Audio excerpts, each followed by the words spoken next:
Critic reviews or audience reviews? Recently, the discourse of critic reviews versus audience reviews has been debated, thanks to the Mario movie. Because this conversation is happening on Twitter, I've not seen a single coherent argument supporting one side or the other yet, but there is a lot to talk about here, so let's go! The Mario movie dropped, and as of writing this script, it has a critic rating of 54% and an audience score of 96%. I'm writing this script before I've seen the Mario movie, and I'm doing that on purpose because I don't want to have a bias going into this conversation. I can't say if I think one side or the other is right, but I can look at examples from movies in the past to put everything in a better light. While hanging out with a few of my friends, one of them said the obvious. The Mario movie was always going to have a really high audience review. He's the most beloved character of all time. It doesn't matter how good the movie is, you can use nostalgia to get a good audience score no matter what. The new Star Wars movies had high audience scores, the live-action remakes of old Disney animated films have high audience scores, and Toy Story 4 had a high audience score. I'd argue one of those movies deserved it, while most others did not. The point being, if a movie strongly appeals to a general audience's nostalgia, it's harder to trust the audience rating. The critic scores on these movies vary pretty strongly, depending on the quality of the movie more so than anything else. Critics are far less susceptible to nostalgia than a general audience, and that's definitely something to remember when looking at the Mario movie. That's not to say critics don't have their weaknesses. I definitely say the critic reviews are always more corporate. If a big budget film comes out from a big studio and essentially does what it's supposed to, the critic score will be decent. It doesn't really matter how good the movie was. If it was a good marketing tool, it will usually have above a 70%. The first Fast and Furious movie got terrible critic reviews, but as the franchise picked up a cult following of people who loved it for its ridiculousness, and more big names got added to the roster, the critic reviews started to skyrocket. I argue that's why most Marvel movies have above an 80% on Rotten Tomatoes, despite the fact the franchise has been really inconsistent with the quality of work they put out. We recently saw the critic score slip with Thor: Love and Thunder and Ant-Man and the Wasp: Quantumania. But hey, you have to draw the line somewhere. Most marketable franchises, once they start running out of ideas or becoming too predictable, will see their critic scores slip. Quite frankly, critics can be bought, but only to an extent. Mario is definitely a marketable franchise, so the low critic score does worry me a little bit. One thing you might have noticed about a lot of the movies I just showed,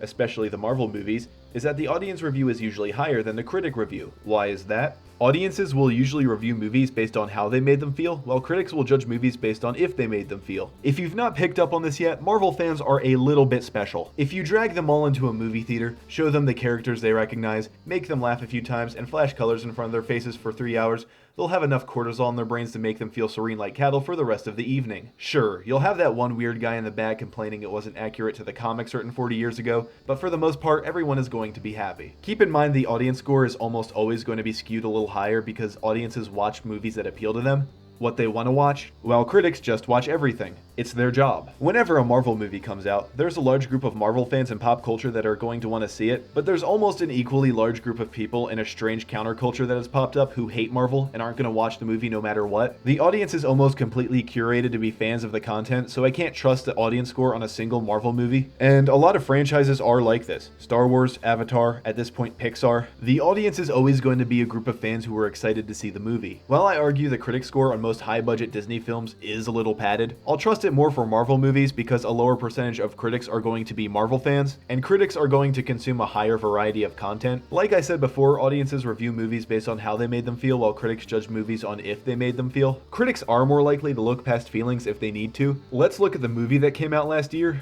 Nope. This movie was definitely experimental and unique in style. I'd argue the goal of this movie was to keep the audience on its toes at all times, and that definitely didn't resonate as positively with the audience as it did with the critics. The rapid pace of the movie probably played into the lower audience score, as all the viewers didn't necessarily enjoy what they were seeing at all times, but more critics were able to get past the fact that it didn't appeal to them in that manner and review it based on its other qualities as well. Whereas an audience member who didn't really enjoy the pacing is going to be less inclined to look for other reasons to like it. That's definitely a point in the Mario movie's favor. A very large group of people couldn't find a large enough issue with this movie to dislike it. Next point. Audiences are more susceptible to controversy. If a film is controversial, it will usually be review bombed by an audience regardless of whether or not they've seen it. This usually just happens to celebrities people don't like whenever they put out a comedy special, like Amy Schumer or Brendan Schaub. Critics can be the same way whenever someone is controversial to the point where they are unmarketable. The contrast in critic and audience reviews on Dave Chappelle's most recent special is a good example of this, but most of the time time it's audiences engaging in this behavior and not critics. Sometimes this behavior is definitely deserved. An example I've seen circulating around recently is the movie Cuties, a movie that was meant to have a message about the sexual exploitation of young girls that ended up committing that very same crime. A disgusting way to approach the topic no matter how you look at it. The audience score is higher than it should be, around 15%, but the critic score is a shocking 87%. Critics don't really respond to disgusting acts in the industry in the way that they should. They lack sensibility sometimes. The audience, for the most part, responded the right way. I don't know why critics responded positively.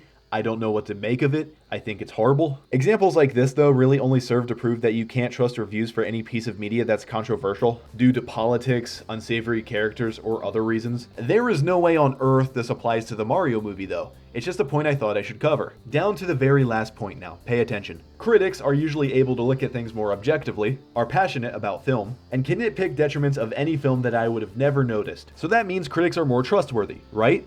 Well, I'm not a critic. I don't really care to nitpick everything. I'm kind of passionate about film sometimes at best, and I love looking at things through my warped and subjective lens. I'm probably not going to notice most flaws in the Mario movie unless they're really big, because I like Mario. In terms of criticism, I'll probably make fun of some of the voice acting, a childish joke, and call it a day. In that regard, I can definitely trust the audience reviews. I know I'm a lowbrow jackass who's going to enjoy most of what you put in front of me. Not to mention, the audience score has the consensus of way more people than the critic score. I know it's supposed to be that way because critics are more curated or whatever, but who am I to trust? 200 people who are supposedly way more media literate and more analytical than me? Or the 2,500 people I know couldn't define the term media literacy if you put a gun to their head and enjoy ignorance just as much as I do? I am going to trust the audience far more walking into the movie. At the end of the day, there are pros and cons to both the audience and critic reviews. What I found researching this video is that audience and critics are in agreement more often than not. 90% of the films I looked at had a critic and audience score within 10 points of each other. Just watch what you want to watch, and if you like it, good. If not, oh well. There's no reason for me to base any decision I ever plan on making on the website Rotton Tomatoes. By the time this video is out, I'll have seen the movie. I'll write a review in the community tab and post about it on Twitter, I guess. Thanks for watching, see you next time.